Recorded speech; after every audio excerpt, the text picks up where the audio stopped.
Eliza Katolikoak Trentoko kontzilioan harira 16. mende erdi ingurura erabaki eben, edo agindu eben, Eliza eta parrokixadanetan bataio liburu bat egon bihar. Zala antzuela baina, nolabait izateko aintzindarixak izan zian 60 urte lehenaukoak dialako bertako lehenengo Elizako liburuak. Eta bertan liburu horietan erregistrautako lehenengo pertsonea, lehenengo bataioa Maria Madariagana izan zen. Madariaga, beraz, antzuolan erregistrauta edo jasota dauen lehen abizena, eta lehenengotakoa izan zen baita Amileta.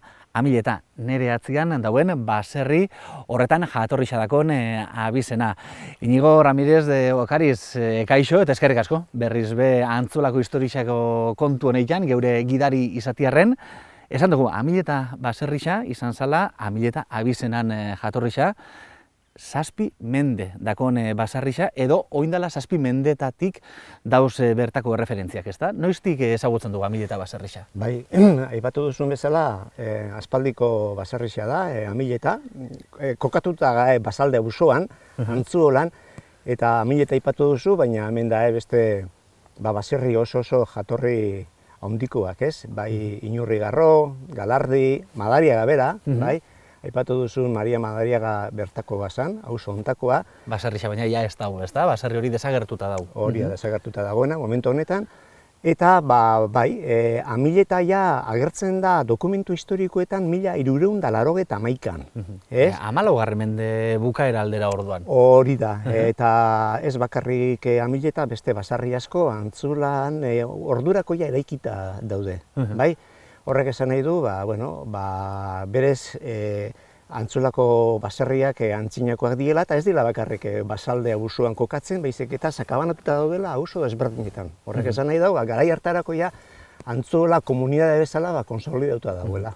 Amileta baserrixa, izenak Amil hitzadako eta ikusi non dauen kokatuta, horrek emuten dozku, ez da, arrazoian pista bat, amildegi baten edo nolabait barranko baten ertzian dauelako. Bai, hori da, ez, abizen, bintzate sustraia Amildegi edo Amileta edo Amilaga, ez, dauden toponimoak edo tokiko izenak eta onomastikoak asko dira, hemen, Euskal Herrian, eta zuk aipatu duzun bezala, baserri hau aldapa baten dago, malda baten dago, eta malda horren bukaera da igual nolabait ondinena, eta hortik dator emuten da benez izen honen jatorrixa. Guazen bertara, gerturatu gaitezen bertara, beste bat bitxikerixa ezagutuko ditugulako, Amileta baserrixan inguruan. Guazen, Inigo.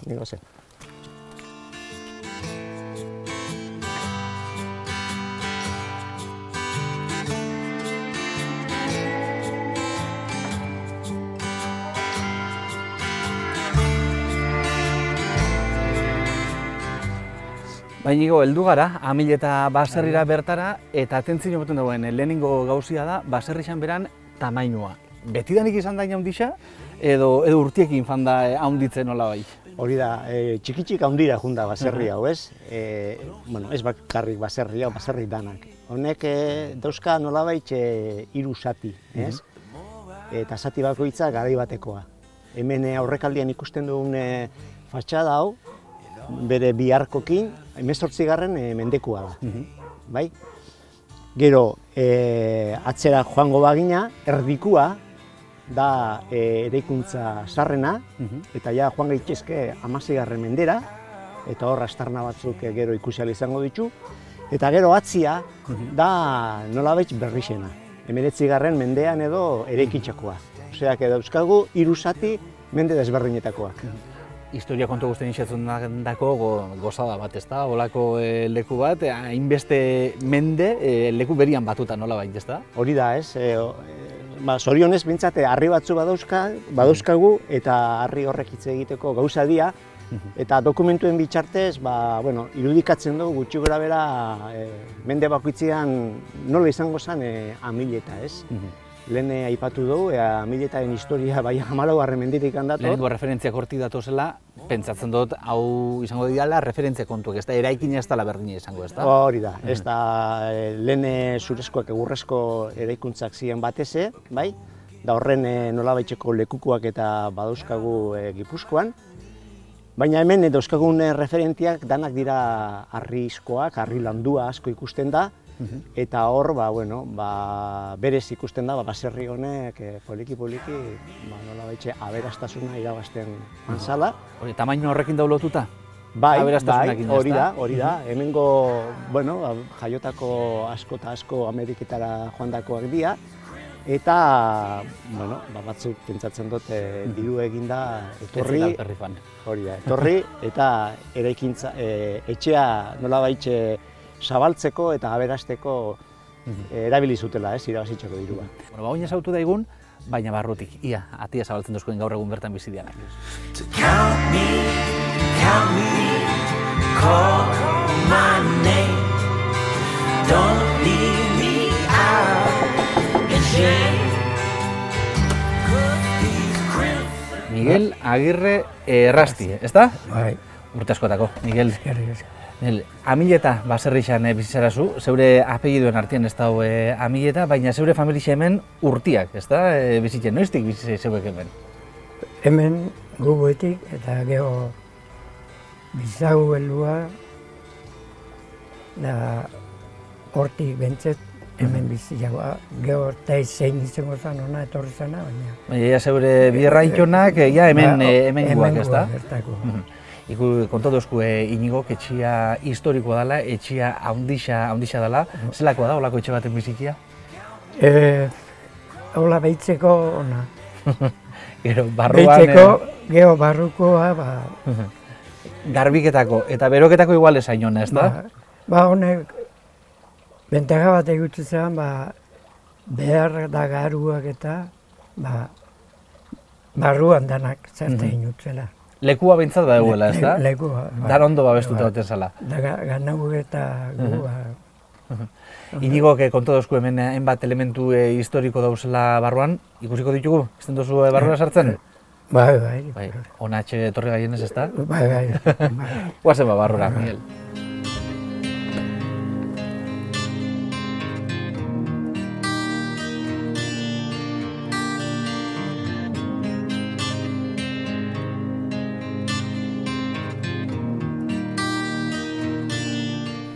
Amileta baserriko oinatin itxua esaten xau, zuek salteixa, ez da?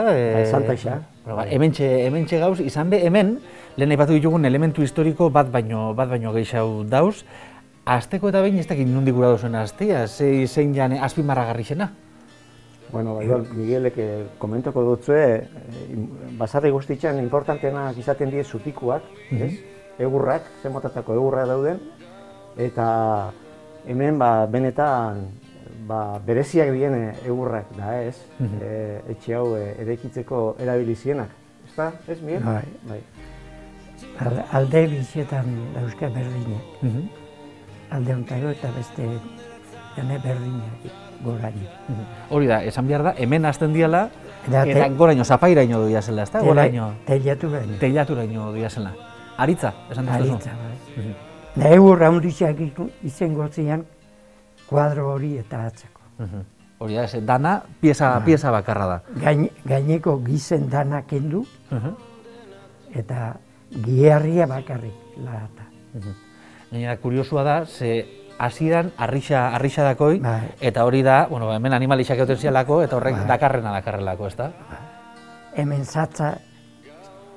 zatzak eta guzatzak esaten du, simorra. Nola hemen egotezan, horretik da, honek arrixean gainien hemen.